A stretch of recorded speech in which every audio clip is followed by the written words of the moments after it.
Hi, I'm Phil Heimlich. I'm a conservative Republican, though I lean libertarian. I'm a follower of Christ, and we call this podcast The Radical Middle. I have been diagnosed with a serious condition. The diagnosis was not by anyone in the medical profession, it was by a couple people who watch this podcast.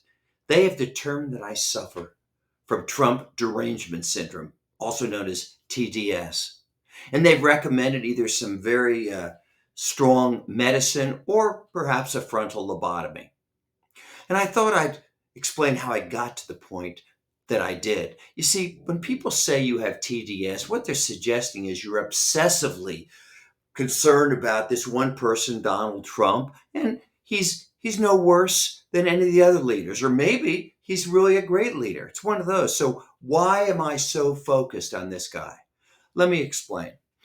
He first came to prominence politically back in about 2014 and 15 because he made up this conspiracy theory that President Obama wasn't born in this country. Now, he knew it was a lie. He had no evidence to support it, but he knew that the people who hated Obama would like to hear it. So he threw it out there. And then when Obama produced his birth certificate, he just went on to the next conspiracy.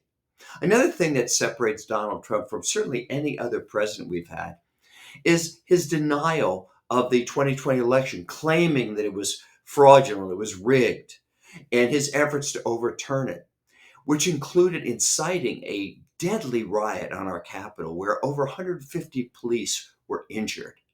No president, no leader in our history has ever done anything like that. And to compound it, he recently pardoned every one of those 1,500, those people, these thugs who attacked our police and wrecked the Capitol. He pardoned every one. But the final, if you will, symptom of this ailment I have is the cruelty that I observe. Remember when Nancy Pelosi's husband, who's like in his 80s, he was violently attacked by an intruder with a hammer who beat the guy nearly to death? Well, you know what Donald Trump said about it? He was at a rally and he made a joke. He said that, well, I guess Pelosi needed a wall to protect himself. Somebody who makes a comment like that is a reckless and dangerous individual. And he's somebody that we would never want to lead this country. I'm Phil Heimlich, and this is The Radical Middle.